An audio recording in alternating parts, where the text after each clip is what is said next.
Welcome to another night of Talking Tactical podcast. We're live streaming today with Primal Paintball news. So welcome to the show. For those that don't know, longtime listeners and commenters on the stream. So I don't know who's going to check in tonight. We'll find out. Right. Hey, well, thanks for having me. No problem. So for those that don't know, let's get a little bit of history into the game first. So tell us, where did you get your start from? Actually, I live in Michigan, a little town called Erie, and it's a very rural area. And, it's a lot of country, a lot of cornfields, a lot of good stuff like that, a lot of woods. So I guess I would say I started there. Yeah. So the old Renegade Ball? Yes, a little bit of Outlaw Ball, too. So my favorite joke with that was my first time I ever played paintball was when I was 18, and a bunch of buddies played it at high school. Walked to Canadian Tire, which is like your local tool store kind of thing, and picked up a paintball marker, walked back to school, put it in my car, told my buddies, okay, I'm going to come hang out with you guys. We had no idea what FPS was. Literally, I went there and I'm like, yeah, like everything's breaking in the woods. Like, yeah, you just got to turn up the, just crank it as far as you can. So yeah. Renegade Ball is interesting, that's for sure. Yeah, I had friends that when they would buy their spider marker, they would do something called shimming, and they would shim the spring in it to make it hit a little harder. Yep. And it was, I remember it quite well. So okay, give me your Renegade stories to start with. Let's hear some of your. You do you, and I'll do one of mine. Okay. The one that sticks out the most to me for Renegade Paintball, there was actually on the outskirts of town. There, right, buddy of mine's house it was like actually his parents' house. There were some railroad tracks that we used to go play on the opposite side quite a bit. We weren't supposed to be there. But it had some really cool creeks. It had a bridge underneath it, rocks and railroad ties, and it was perfect setup for playing paintball. No problem. So we decided we're going to get into a firefight, and they're on one side of the tracks and we're on the other side, and it is just going hot and heavy back and forth. And I decided to lay down on my belly, and as I'm shooting back and forth, I feel like this burning sensation in on my stomach, and I'm like, what the heck is that? So I had thought maybe I had laid on some poison ivy. I was actually thinking that as you were saying that, I'm like, oh no, poison ivy's getting involved. Right, and I'm hoping, that's not poison ivy. And it wasn't. So I kind of shrugged it off, and I kept continuing to play and try to hold my position as I'm shooting back and forth. And I felt it burning even worse. So I'm like, man, this is not good. So I looked down at my belly, and I didn't see anything. And as I'm looking down at my belly, I look at my hand, and out from my sleeve comes these red ants. That was going to be my second pick. And I'm like, what the heck is that? So I pulled my sleeve up, and I look, and this ant started pouring out of my sleeve. What had happened is I laid full belly on a nest or a hill of red fire ants, and they had pretty much engulfed the lower side of my chest, all the way up my neck, into my clothes, my fatigues, and they were biting the hell out of me. Oh no. So I immediately stopped what I was doing. I jumped up. I freaked out. I dropped my marker. I'm getting lit up from my opposing forces, which I really didn't care at the time. Yeah, I can't tell the difference. Yeah, I really couldn't at the time. I started taking clothes off, and I'm down to my boxers, and I leaped in the creek just to get them off of me. And I, tried to clean them off as best I could. I did have a ring on my finger, which swelled up so bad that I almost had to cut it off because I had so much poison in my body. But I was sick for 3 or 4 days with fever, just from all the venom in my system. It was bad. Wow, that was the story that I was hoping for but wasn't expecting, because that was epic. That was amazing. Mine's not nearly that good. I've been outshone right away. Right. Mine was the humbling of a walk-on day. So when I first went to go play, exact same day when I first got my marker, and four of us were out on the the field, and it was a cow's field, but it was into a valley. So the cows never really went there, and the farmers had given us permission that like if we let them knew we were going to play, that we could do there like once or twice a month, and they didn't care. Just obviously no, we couldn't move stuff around though. So we couldn't move anything. We couldn't build anything. It was what is here is the only thing you're allowed to use. We're like, okay, that's totally fair because there was a lot of really good cover. So we did that, and it was a 2-on-2, like third game or something like that. I'm like, okay, I got this sport down. I'm figuring it out. So my teammate gets shot. I get the first guy, second guy, like I can just see him. And it was one of those ones is like they were cheering us on from the side. And they were just loving it because it would be like I would go left and he would just come out right, and I just missed him. Sorry about that. And then so then he pops out of the woods, and I get him just on the shoulder, and I see it explode. I'm like, yes, I win, and boom, dead center mask. He got me back, and like they said, like no, like it exploded first on him. I wanted to call it a tie, but they're like, no, it wins. I'm like, all right, cool. I'm really good at this game. I'm fine. But what I didn't realize was I was also with the newer players, because then our other buddies showed up who actually had gone for a drive to get their paintball gun, so they didn't just have piranhas and like whatever stuff. They actually had like good. I don't even know what they had anymore, but they had decent ones. And quickly after that, I learned I'm like, okay, well. I'm probably one of the weaker links, not one of the stronger ones like I thought. But that was probably one of my favorite ones. And that's like also the time like when I got fully addicted, was just like that perfect rush of like, yeah, I hit him and he hit me right after. And it was like a good finish on the day. But that's awesome. Yeah. So then, okay, so we elevated from Renegade Ball. Where did your paintball adventures take you next? Actually, it took me a little bit all over the place. We actually upgraded from a little bit of the Renegade Ball, and we actually found a more decent place that was kind of actually behind the high school, which was close to us, which has had more river trails. They used it for like cross country, things of that nature. Mm-hmm. So we started playing there. We got some permission to play there. It was actually a lot bigger woods. So we had a lot of fun there. This is before I've even started going on any fields whatsoever. So a good majority of my experience is playing a lot of Outlaw Ball. Yeah. So I had a lot of fun playing it. I could tell you countless times how many times I've been shot. Had some really nice kills. Had experience playing like Civil War, where you're just loading one at a time, which was also really fun. And this is. Ever done the 1812? Actually, no.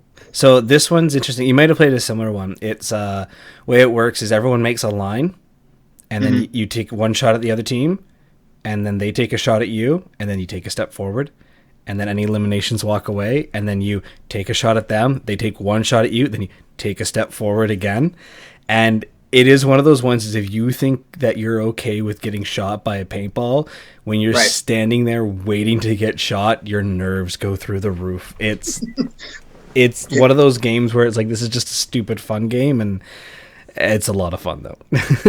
Yeah, I think it reminds me of a variation, just the way you explained it reminds me of a variation of Civil War. Yeah. That's how it went down. And I remember just my trying to put it in the breach, just yeah, you're right. You're absolutely right. That was also one of the other times that we had played some Outlaw Ball there, and I remember running down an opponent, chasing him through the woods, and I decided to take a shortcut. And when I took the shortcut, I leaped over this bush. Well, I miscalculated my leap, and what happened is I actually got stuck in a thorn bush. And it was kind of like one of those Tex Avery cartoons to where when you jump, you kind of stick in midair. I got completely stuck in a thorn bush. It was horrible. He was laughing. He came over and he goes, well, pow. And he shot me. I'm going to shoot you first and then I'm going to help you because I'm that kind of friend. Yes, and that's exactly what he did. So, I mean, well, some of my best experiences have always been from playing Outlaw Ball. It wasn't until a little bit later on in like the early 2000s where I actually started playing what out here, there's a park we call Hell Survivors, which is like the largest here in Michigan. So that's when we actually started playing actual rec ball. So okay, that's cool. Yeah, no, it's fun when you can get that kind of start going. So, all right, so then transition into like we'll talk early 2000s. So, what was your biggest thing noticing like going from Fields to or from Renegade to Fields? Rules, obviously. You can do a lot more things with Renegade Ball. Obviously, you're a lot of climbing things you shouldn't be climbing on, but you do it anyways. Up trees. You learn not to climb trees anymore. It's so you might have some structures that you can play with in Outlaw Ball, but yet you're not supposed to be there. And then when you go to an actual field, well, they might have some better structures there. You don't have to worry about air too much because they actually have air there. That's actually one of the biggest things I always found. Right. So, I mean, there was always some plus and minuses, which I had to get used to. It was kind of tough in the beginning because we were kind of used to playing our own style type of, hiding in swamp and things of that nature. I mean, you can still translate that now into some fields that have those type of attributes, I guess. But it's still, I'm still a good woods ball guy at heart. So I always will be because that's where I started. I think my biggest thing transitioning was the variety of games, like good props, good field structure, field transitioning from like section to section. Like, okay, here's our CQB part of the field. Here's our fort, here's our tower, here's the hill and ditches. Like, it's like you get a variety when you go there, whereas like when you go Renegade Ball, it's like, okay, this is the field that we're just like the one single field that we're playing at. But I think the rules were the most fun because like when we were like younger and playing Renegade, like we never did like VIP or anything else like that. It was like capture the flag or straight up elimination, or we did manhunt where it was like tagging manhunt. There was a two jails at the center of the field, and you had to get one guy run out and pull like a pole, and then everyone got to go out again, which was actually one of my good games. I'm like, I want to do this one again because it would be very interesting to see how people enjoy that one. So I'm actually thinking about rolling that into an event later. So okay, so you've come to the fields. I know part of your story, so I'm gonna hit the fast forward button a little bit and cheat. But okay.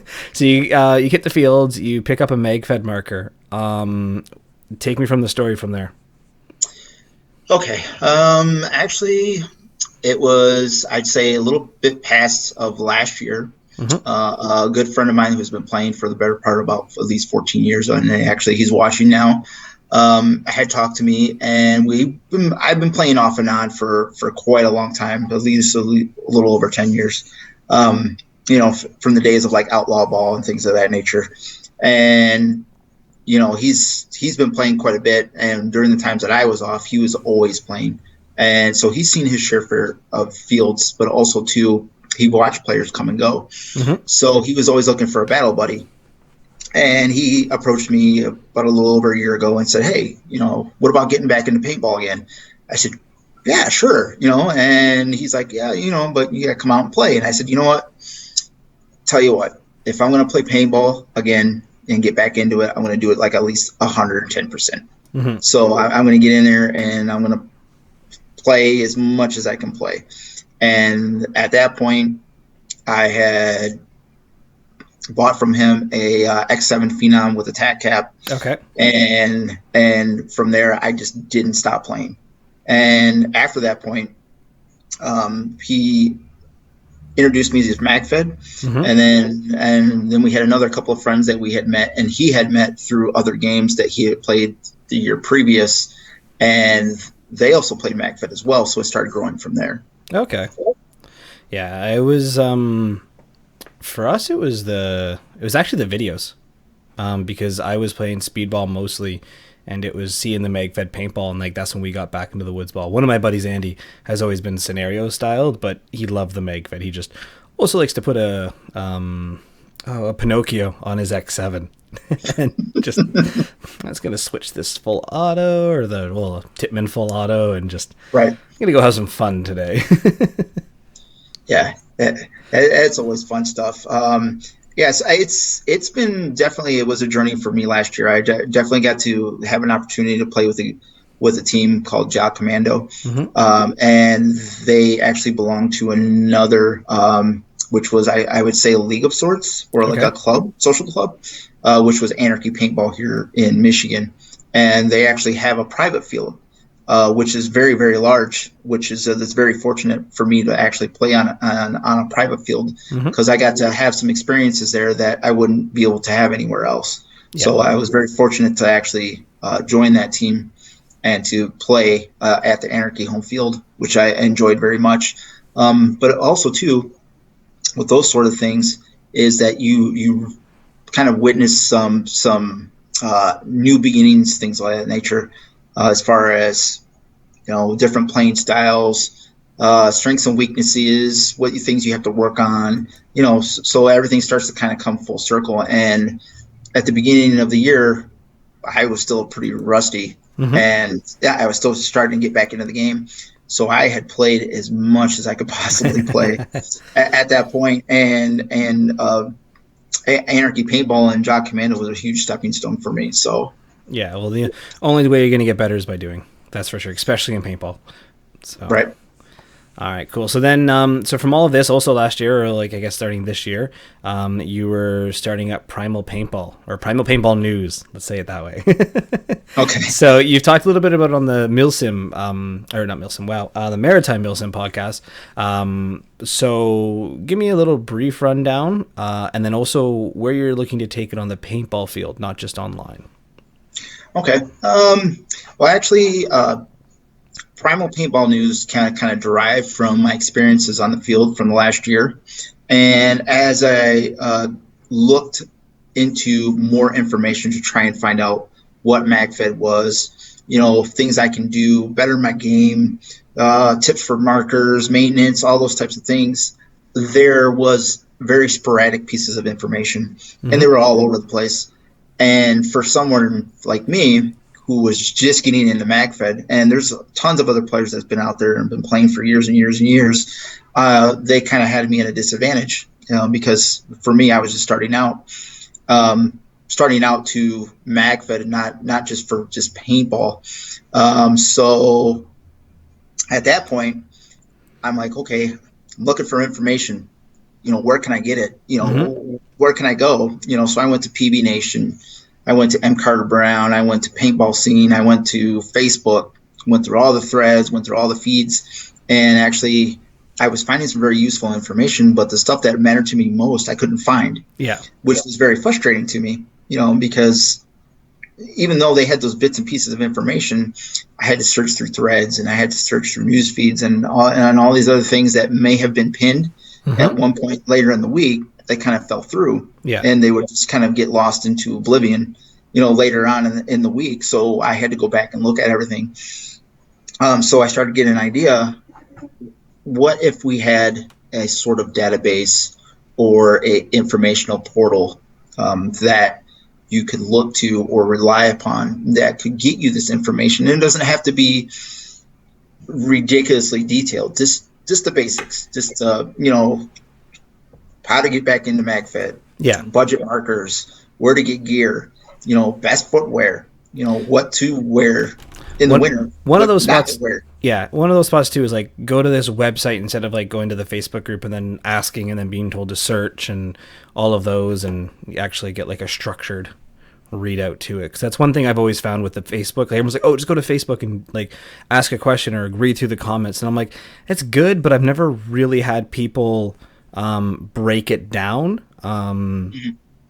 The only thing is like we'll even use the example like on the Die Damn page that I frequent quite a bit. Like, I love to, when I have an experience with the marker and I want to actually write about it, like I'll take the time and write down a detailed list. So one thing was I switched from the Aaron stock back to the Aaron grip because I actually damaged the Aaron stock piece of equipment, so I couldn't use it anymore. And I'm like, well, this is what I actually found was, one, not that big a deal, and here's why, because it's a huge trend for everyone to move on to it and stuff like that. But those are the biggest things, is like you want to get someone to write something that sparks the discussion, not just a quick little blurb. And that's something that I'm looking forward to, I think, most on the website after hearing about it recently. And Yeah. George is actually piping up in the comment about the only one without a show right now. But George is aware that he's a little scared to come on the show. I think he likes to talk. I don't have a show, George. Don't feel bad. You invited me, so there we go. I'm right with you. Awesome. So then, and like you said, like the writers are going to be there, and I think the other great part too is, like you said, in the Maritime show, was that like, hey, we're going to have a wide variety of things, like different marker lookups, but different people, different styles, which is what's going to be great. Like the plethora of writers.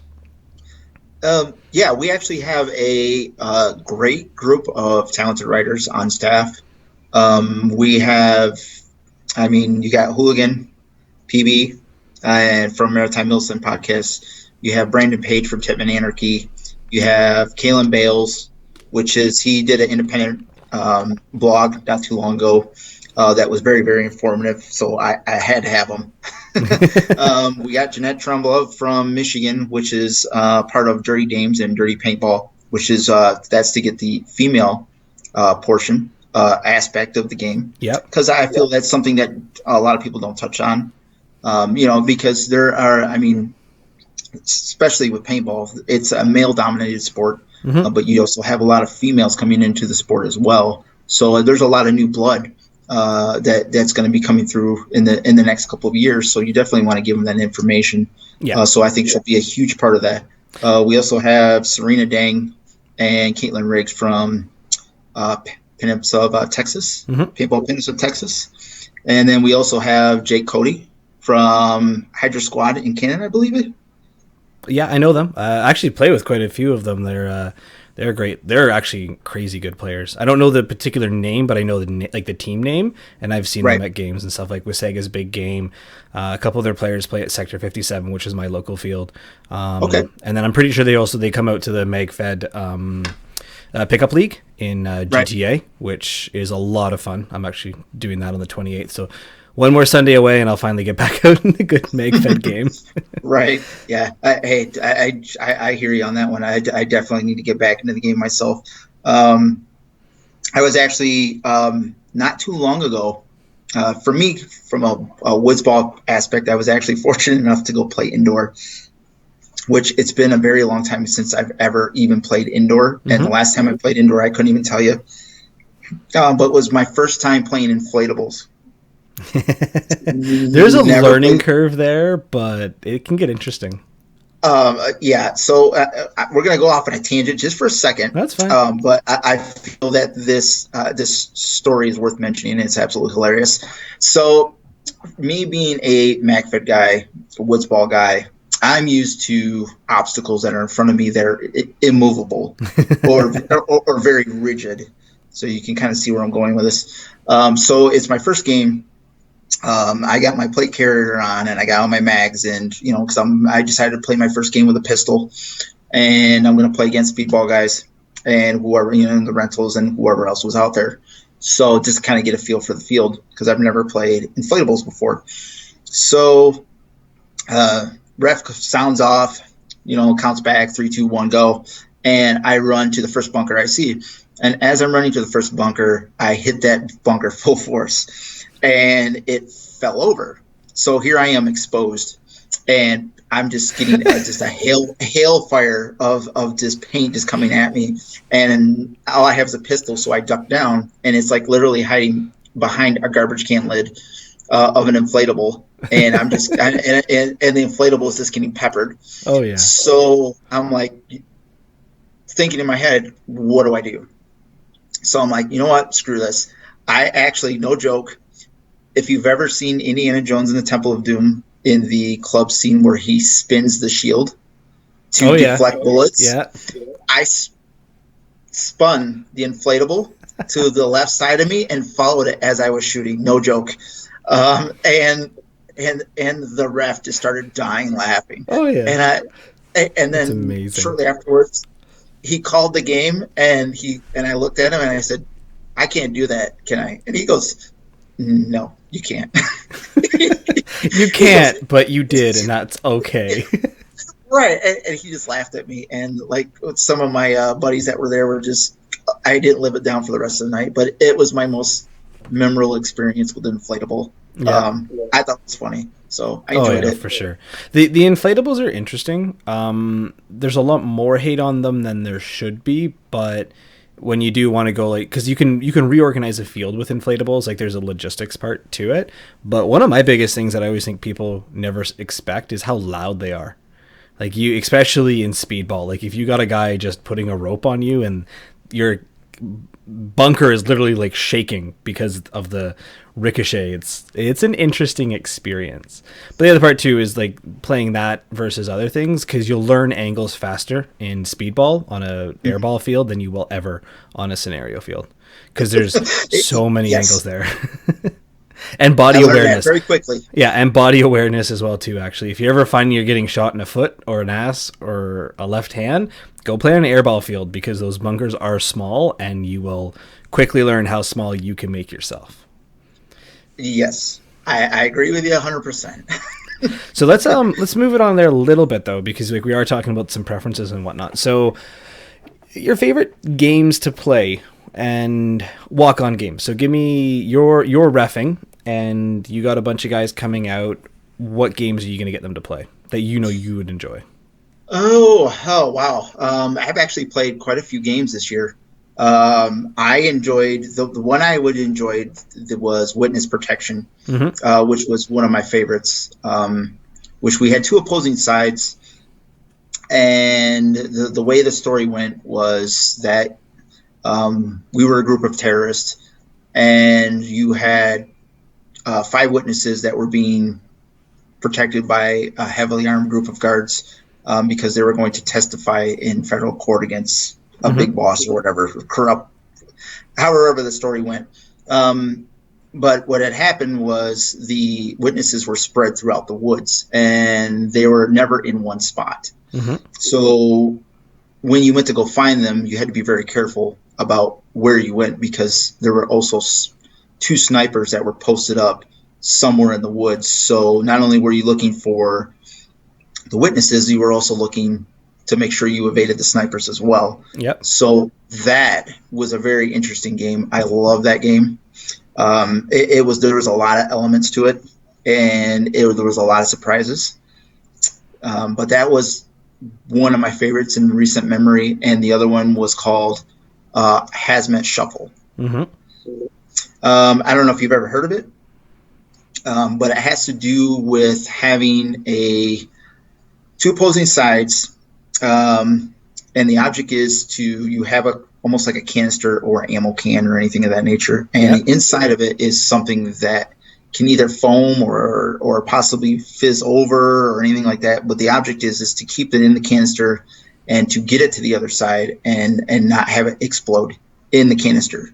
Which would be really interesting, because I bet there's a lot of people like, that seems really complicated and like that's going to be something hard to do. And I'm like, no, you just get a Diet Coke and a Mentos. Like that's all that's all you need, and just something simple to keep them together. Right. Actually, we used a Red Bull, and what we use is a giant ammo can, and in the middle of it, we put this Red Bull, and we set it in the middle. I'd say right square, like let's say for instance, 50-yard line, so to speak, of the field, and we fought it out. And then when we fought it out, somebody had to go get it. Well, the problem is with that is if you go and snatch it and you take off running, that ammo can is going to be all over the place, and it's just going to shake to high heaven, and you don't know what's going to happen in the can until you get there, to the other side. So it got very, very interesting, because you would get into this hot and heavy firefight, and people would go just crazy running for this can, and they would get it, and they would have to drop it, or they might not get to it at all, and then we'd have to fight it out a little bit more. But someone had figured out that if you get to the can, if you're smart enough to figure, and I'm not going to give it away, but if you're smart enough, there are ways to open it without it exploding. Okay. It's an interesting prop, but I've done a similar type of game, but it has the element of there's something more physical to deal with in the prop base, which makes it a lot of fun. Like one of the big ones is that like at the local field sector, we have laptops, and these are like old work police laptops. Like they're serious, like they have a handle on them and they're heavy, but they're fun. And when you're like, yeah, you have to go get intel, there's a laptop, and you're like, this is more fun and believable, and like you have that physical item versus just grabbing a flag here or there, like just like a box of something. So that makes it a lot more more fun. So what about walk-ons versus big games? Walk-ons versus big games. I do like the walk-ons. It kind of gives you a way to interact with people, because if you look at it from their perspective, as far as like a rental or a walk-on, which I got to experience over the years, is that when they look at you, they actually kind of a little bit reliant upon you because they kind of see you as a little bit of a novice or experienced player. Yep. So you will get some questions, and I don't mind helping anybody out because that's what helps things grow more. But also too, you get to meet some people that are from all different walks of life and who have done all kinds of sorts of interesting things. So as far as a big event, the big events are also fun, but I also like the more smaller groups, because you get a lot more information out of it as opposed to a big game. Yeah. I'm with you on that one. I like walk-ons better for my need to go paintballing, because you do get to interact with people, you get to visit more, people talk about the game. The other thing too is like if you go to a big game, it's like you have to try and find the person that you just engaged on an amazing firefight to reminisce about it.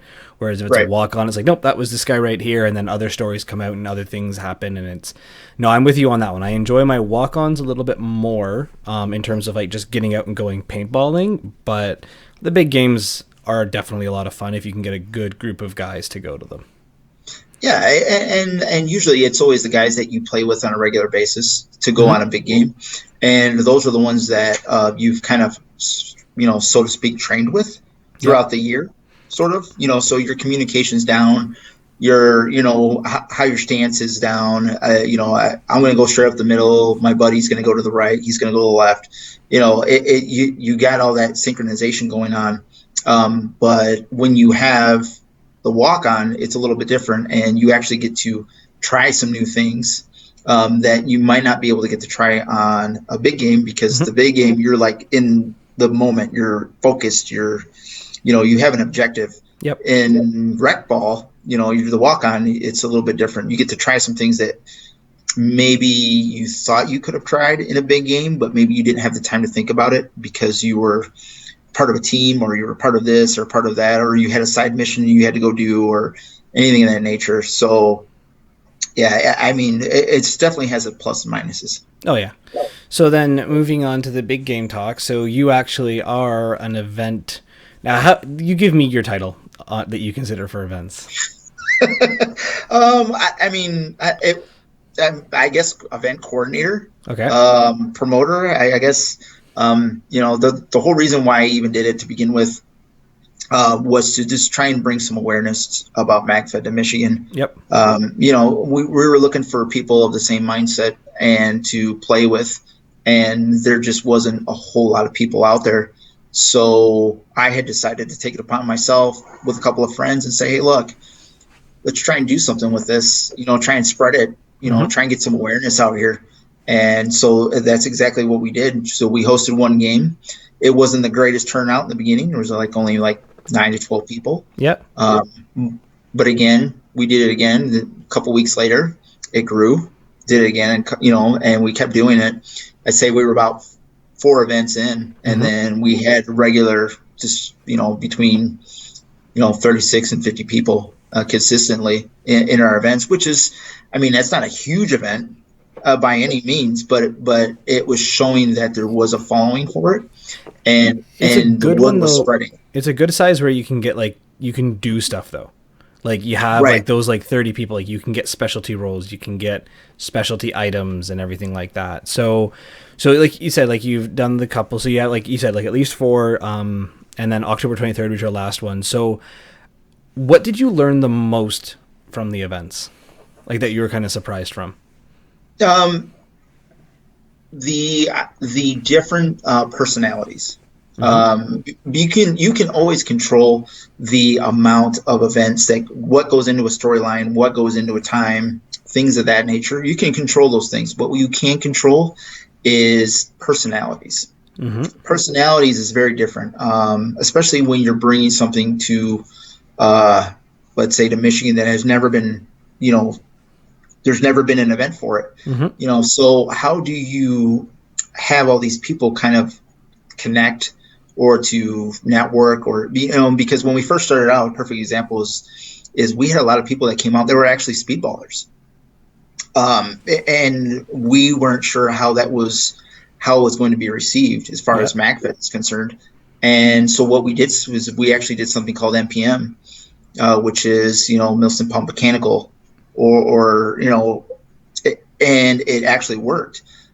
There was a little bit of animosity in the beginning, but it bloomed into something completely different.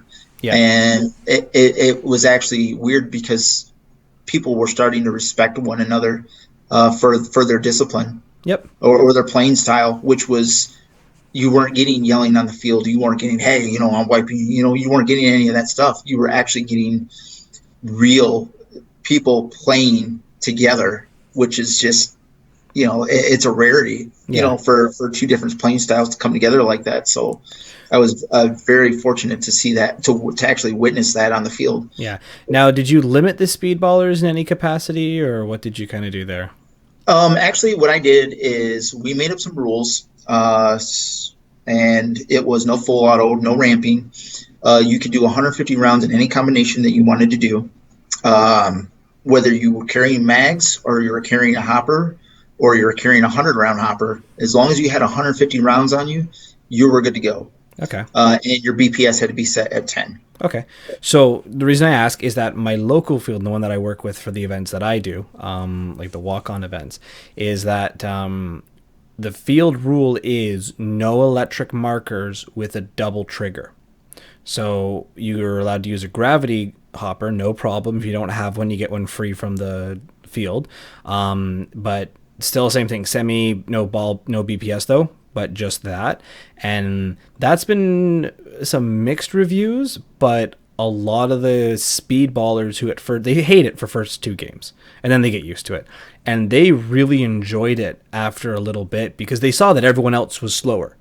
And one of the guys who's longtime player even commented, he's like, you know what, like I'm used to running around and just blasting everybody, and this made me slow down, and I actually had a little bit more fun than just like raw firepower and stuff like that. But the other Right, thing too, though, absolutely. yeah. And then if you put it like one of the things is like I had my Didam, and at the very end I wanted to go paint wasting, so I threw my box mag on. Like, well, that's force fed? What's the difference? And I'm like, I have a single trigger. And right. I won't do ramping, and I can still just like single fire it, and that's kind of it. Like, yeah, I'm gonna have more consistency than you, but technically so does my mag.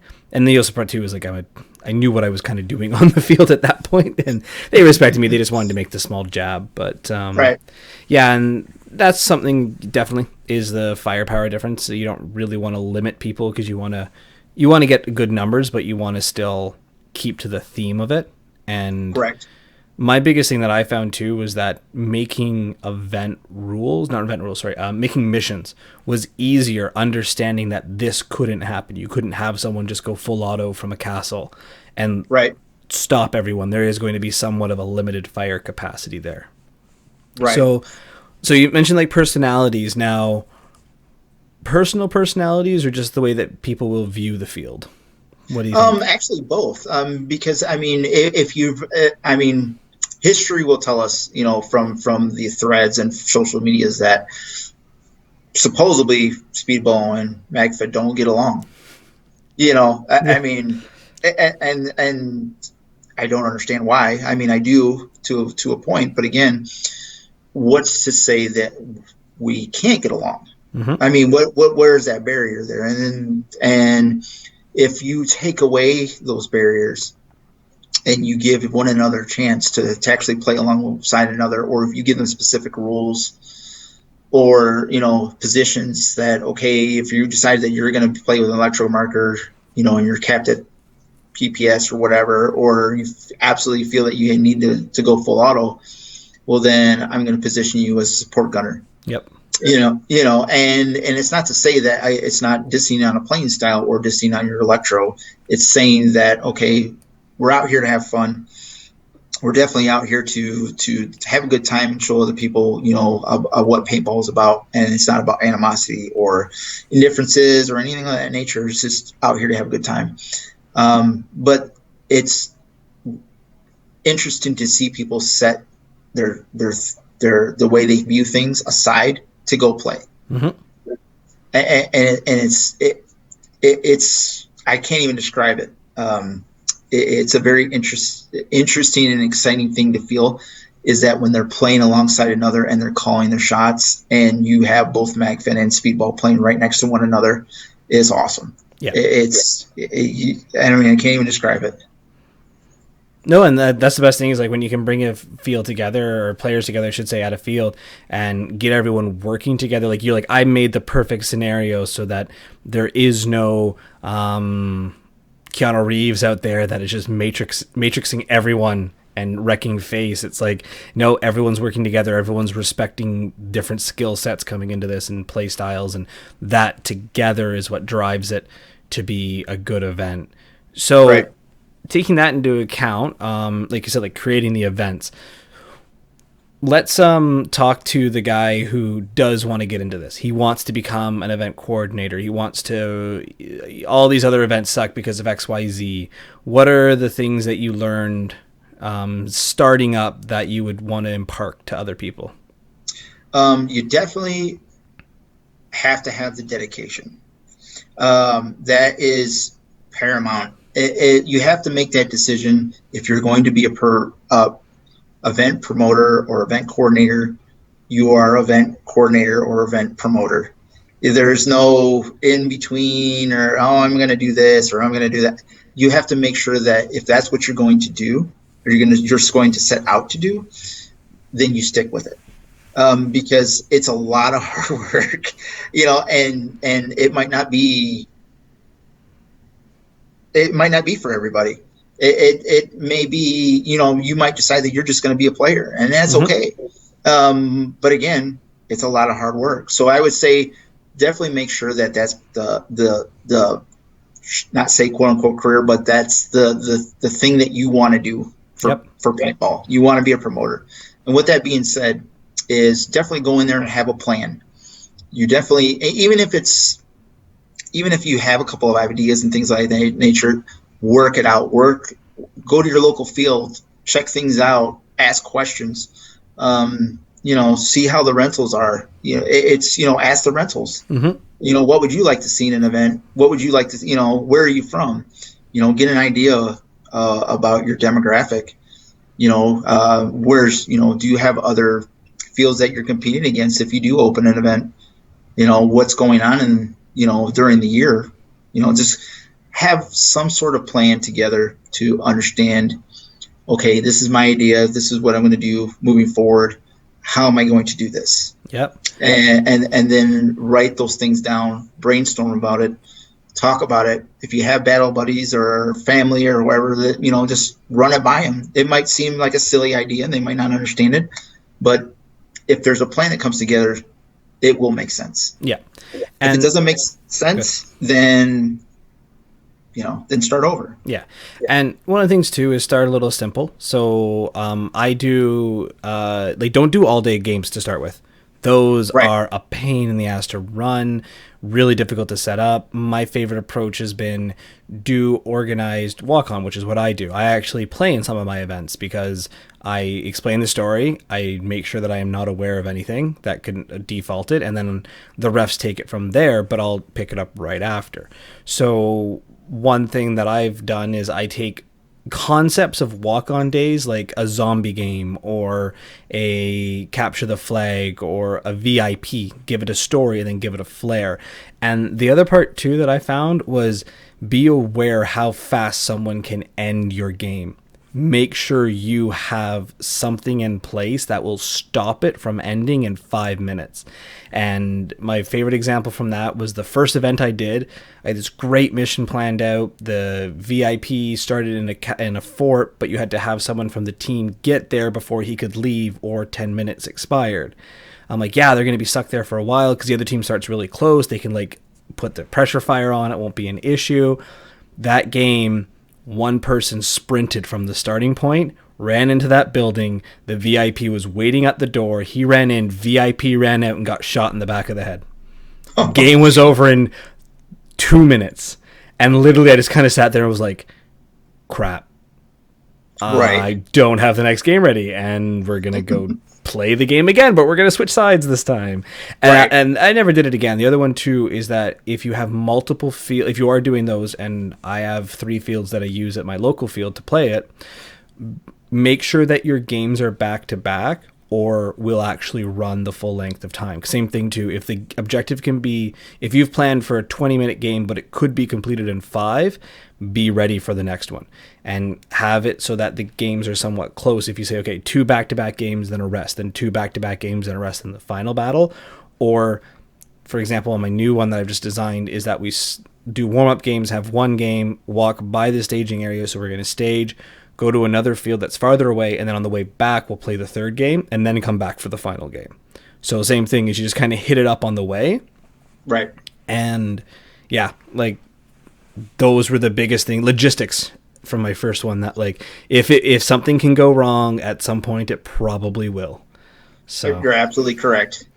Yeah, you're definitely correct. Logistics is real key, and if you're writing a scenario or a storyline, it's definitely get a good idea about, okay, if once you're writing that storyline, is to get a basis about where your surroundings are at. So, because even though you write that storyline, it may not fit for the field. Mm-hmm. And I did run into that problem at one point, is that the storyline was a little bit too big for the field. And I could see bottlenecks in the storyline to where I had to slim it down a little bit, because point A to point B, they were supposed to meet up at one point for, let's say, an ambush or whatever mm-hmm. it was. And it was actually too slow. The storyline was dragging. So when it was come time for them to meet up and have this finale, or let's say, the middle of the storyline was some type of, combatant or whatever it was, it was dragging out too long. Yeah. And for the type of field that it was the fields were, let's say, for instance, you use your basis on a spool field. Well, the spool field is actually really small, and it's more for short games, as opposed to a castle field, which you could drag it out a little bit more. You could spend 20, 30 minutes there, depending mm-hmm. on your obstacles or your objectives or whatever it's going to be. So definitely when you're planning something out, always take a look at your field. Do walk the whole field, take a look at everything, because there's going to be some things that you may not have seen when you played rec ball when you were there the last time. There might be some opportunities that you could take. Let's say they have an extra field or a house that's actually playable on the back end that you might have not ever seen, but they don't open it up, and they might open it up for you. So those types of things actually fall just huge into play, and it helps carry the story. Or one thing I did realize too is that when you're throwing a private event like that, they also have to have rentals too, that are, let's say they have a church outing or mm-hmm. a business outing or anything like that. You actually have to coincide with that too as well. So that's another challenge in itself, is if you're playing on one field, rentals are playing in another, and if you're crossing sections, that might interfere with your storyline. Yep. So you got to kind of constantly move things in a certain motion to keep it going forward, but also to not lose that steam, because what will happen is you'll end up crossing players with rentals that may not have that experience, and it will just completely derail your event. So definitely walk the field, get all your attributes down, take a look at everything, talk to the field owner. That's a huge thing. For me, it was. Yeah. So the other one too is play out, like have your theme for your game. So for again, using the example, because I'm writing stuff right now for the 2017 season, and one of the ones is that I wanted to do an intel in my first storyline, and my second one is going to be more finding items and objectives, and then the third one will probably be more like epic battles kind of thing. And in my first mission is that like I have a theme where I want to end up with riddles that will unlock a phone at the very end. So I've been thinking, okay, what's fun ways of doing this? I threw in a third faction to make it very unique, and it's made the game a lot more fun. So the third faction only gets involved in the last, like there's four missions I'm going to do, and they're going to not be involved in the first one, but 2, 3, and 4 they are. And the second one I'm still working it out, but the third and fourth mission is third one's a manhunt. So the way it's going to work is that there's going to be 3 to 4 players from that neutral faction who's going to shoot everybody. They have the item that you're looking for. So the item is mobile on the field and it was going to shoot back at you. And then the opposing teams will pick where they spawn on the field, but the neutral faction is going to have radios. So they can communicate all amongst themselves and actually see where the game's going. And it's something different because it's like, that's going to be interesting to not only be looking for enemy players, but you're looking for a live player that's going to shoot you back. And then in the final one, they actually hold the phone and it will be mobile on the field. So there's a bunch of objective points where it's like you have options on where the team focuses, and that will hopefully drive players in different ways to attack the field and see exactly what's going on, and should get some interesting stories. Because my biggest thing there was I want to shake it up, because if a team's dominating, I can place neutral players in different areas to counteract it. So it'll be interesting. Yeah, definitely. Yeah, when you shake things up, it definitely it sets your event apart from other things, instead of just playing normal capture the flag or just attack and defend. Or I mean, you will have some aspects of those teams. Oh, 100%. But if you're putting some little other elements in there to kind of spice it up a little bit, it always makes it fun.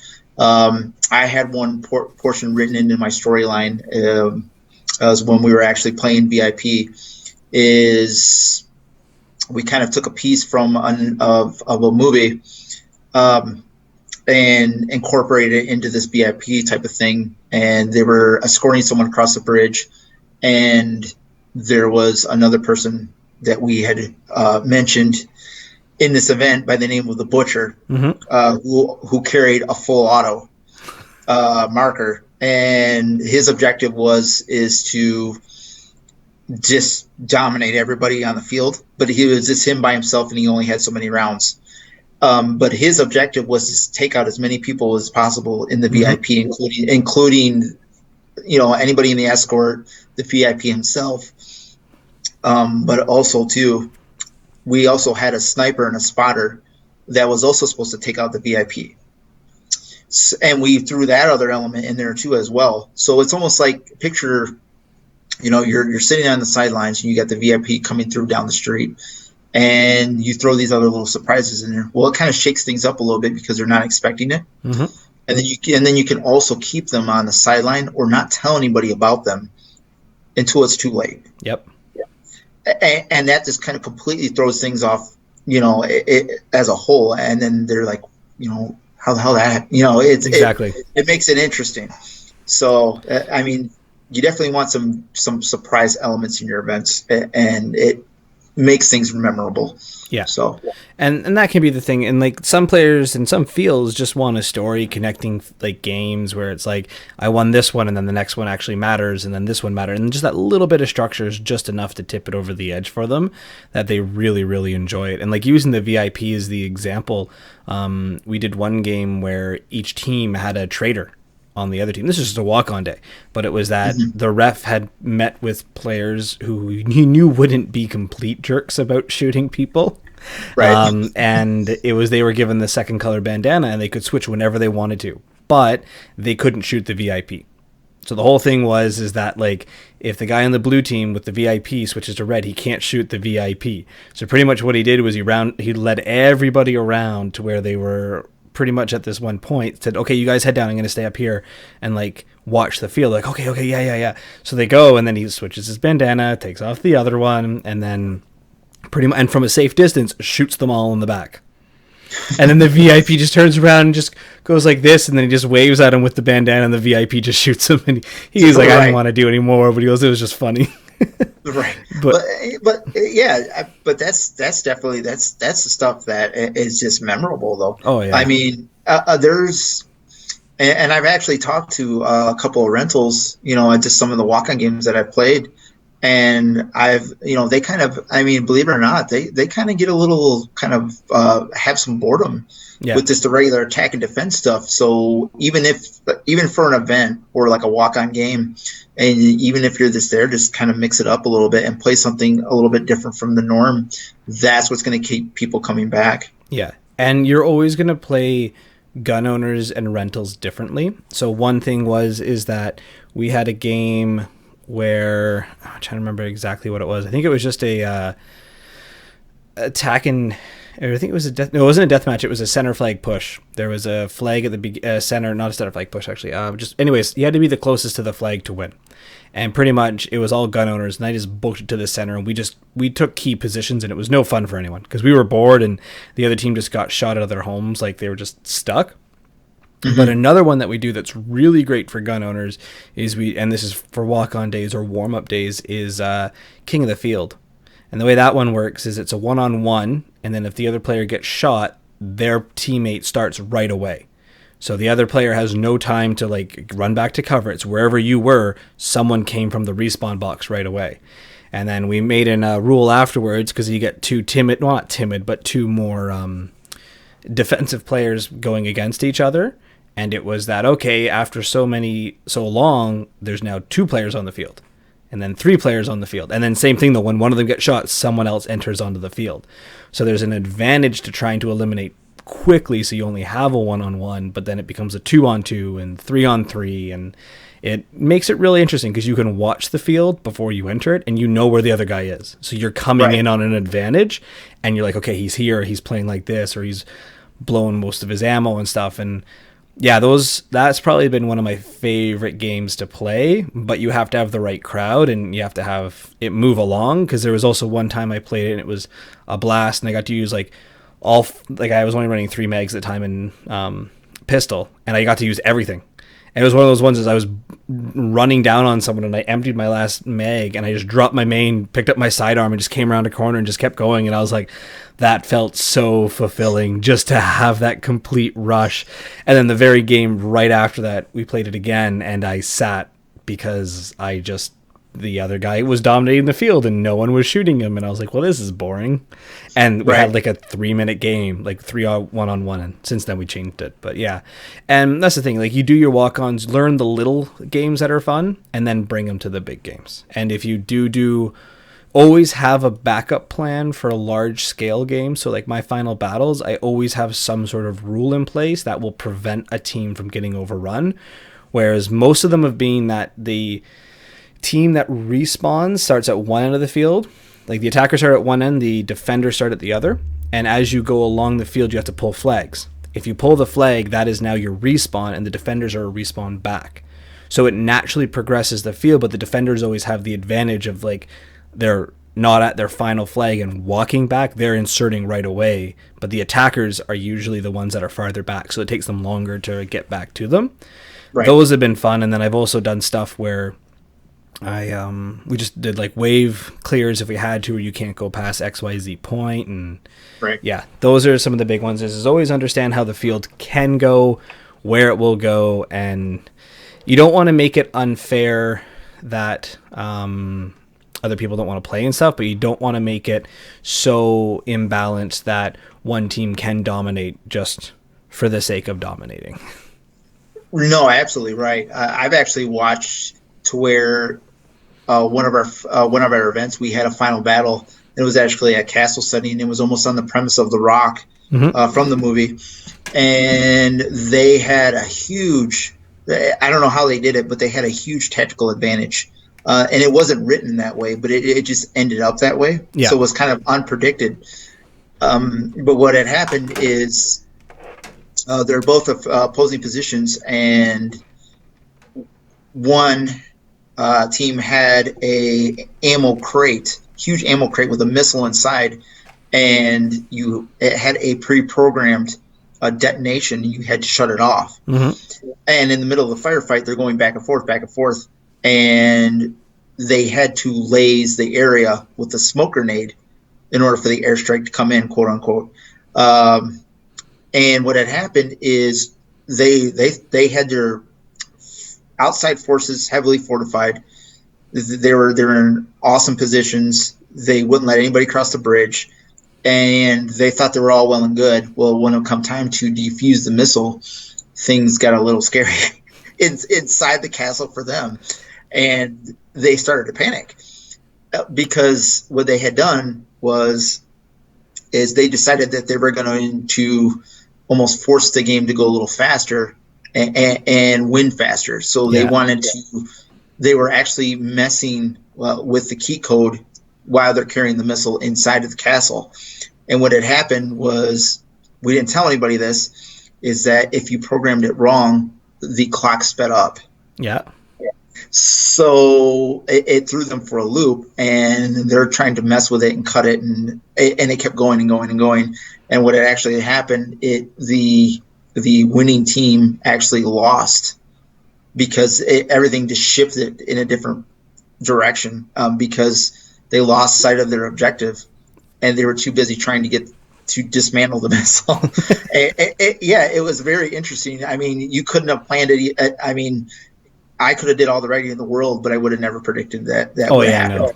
But that's the thing. But it was fun. You enter into those items. Like my favorite game I play, usually it didn't happen this year just due to life got too busy for the organizers, but a zombie game. And what they do is there's a clown zombie, for example, where you can't shoot them. Like there's literally a player dressed as a clown with like a honking horn will follow players around and make as much noise as he possibly can while they're like playing. So it's like you're sneaking through the woods and he'll go look for you. Or there's the commander and he's just like hopping around him and jumping around him and dancing in front of him while he's trying to give orders and stuff. And then there was the screamer, like it was based off of Left 4 Dead, but it was like someone who like you could only eliminate with so many shots, run at you. And then there was the zombie horde, which would be released on random, and if you were tagged by a zombie, you were out, and the zombie was as well too. Well, the zombie horde was used to control the field, and the biggest thing though, and this is what the event organizers realized what happened, was we were getting pushed into our spawn. We were just pushing them past where if we pushed them another 500 meters kind of thing, we would have been in the clear because we would have had cover to then push them the rest of the way, but this was a very open spot.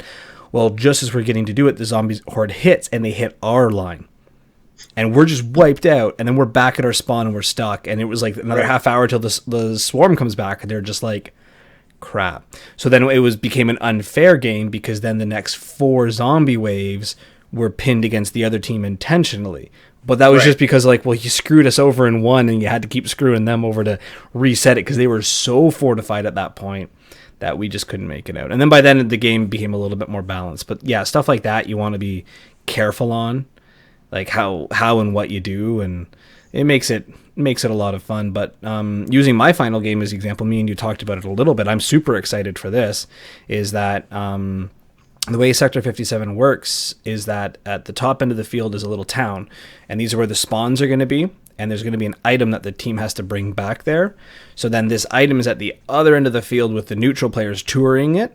And then the code to get into it has been given through riddles during the other games. And then there will be just one point on the field, like where there'll be a red and blue envelope, and you can go and get that, and there's the code. But it's one of those things is the teams make the decision. Do we hold what we need to capture at the end? Do we put the priority in going to get the item? Because the game's unlimited time. There is no time limit until that item is found, and once it's brought back, then there's a 15-minute limit at that point. So if the neutral players are doing a good job of circling the field and staying out of everyone's sight and firefight, and that's the whole thing, is like you don't know where they're going to be. Their spawn location will be random, and they're allowed to move anywhere on the field. So you're going to have to find that particular player and then bring the item back. And it's going to throw the field off so much that I'm interested to see how it plays. And because while you can hold the objective point, if they have the item, then you've done nothing and you can't do anything with it. So I think it's going to, I'm excited for it, but planning that out, I was like, okay, well, I'll have the phone, which is what's going to be used to enter the code, in place initially. Right. And then I'm like, and then I'm going to have it in a case. And then they're going to have to get a key to unlock the case. And that case is going to be in a code, like that's going to be in a code thing. And that's what's going to be in the bag. And I was like, right. Oh my God, I'm going to have to go get so many locks and everything. And I was like, wait a second. I'll just put the phone in a lock and put the key at the location where it has to be. Okay, there we go. I'm done. Like it was right. Like I was making it overcomplicated just for the sake of complication. And then I'll have it. And yeah, it should be good. I think that one's going to be fun. And that's so the final topic I think that we'll end on is, what's your favorite part about making an event? What do you, other than like up until the day of running it, leading up to it, what do you enjoy the most? For me, it's always been the storyline. Mm-hmm. And I know that's kind of like I say, like in the beginning stages of it, but you really, once you start writing the storyline, you can make it whatever you want it to be. Mm-hmm. But it's always interesting to see how it fleshes out in the end, because you take it off based off of your experiences, or you might base it off a movie, or you might base it off a book or whatever. But for me, my favorite part is the planning process of it, is to bring all the little elements that I've learned or experienced over time or watched in a movie or whatever, and bring all those things together and see how it works. And that's I guess the most satisfying for me, is that at that point you've put something together and you spent a lot of time in it. You spent a lot of hard work and sleepless nights, or going through your breaks and lunches at work, trying to figure things out, writing little notes here and there, babbling incoherently, family members are like, what are you talking about? So you're that engrossed into your event. And then when you finally see it come to fruition at the end and everybody had a blast, that's the most satisfying feeling for me. So I think mine would be second draft edits. Is that when you have everything done rough copy and then you just modify it, and then you get more and more excited because you can see the game flowing better, and then it becomes more fun. Like even using that final battle, like one of the reasons I'm so excited about it is I finally finished that on Friday. I was like, oh my God, I'm done it. Like I made a good game, and this is going to be like good culmination. And I'm still fixing some other parts, but like getting, like, I think that was sitting on my document, like game 1, 2, 3, 4, 5. I dropped one game because I realized it made more sense. But on the 4, like I just finished it and I was like, oh, thank God. Like I'm done my overall ideas, and now I can just refine them more and more and more. Right. And then you bring it into the second one, and that's mine, is getting past the writer's block initially, and then just having fun and thinking of those games unfolding. And then, yeah, like you said, seeing it all unfold and taking it all from there. So, yeah. And the most interesting part about that is once you've got a couple of events under your belt, you'll find that the things that you've learned in the past, they become easier, and your writing style actually becomes more fluent, and you get notoriety from the people that participate because they understand your style of event. Mm-hmm. And at that point they'll decide whether they're going to continue to come back or not. Yeah. So it's actually kind of interesting, because you actually carve that niche out for yourself as far as storytelling is concerned. And people tend to pick up on that because they're like, oh man, he really put a good, or she put a good game together. An event together was awesome. I'm coming back. Mm-hmm. But that's definitely is one of the selling points right there. It becomes more fluid as time goes on. So yeah, if you like that creativity to flow, it definitely becomes easier in the long run. So, yeah.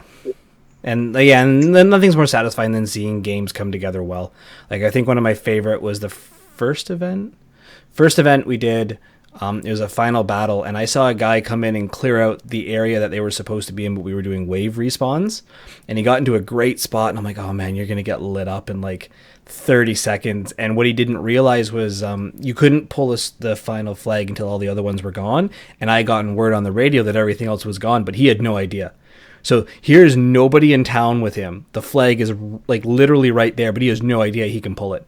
He just made an amazing run through, and then he just doesn't do it, and then oh, it was bad. And then he gets, of course, he got like taken out like pretty much right away.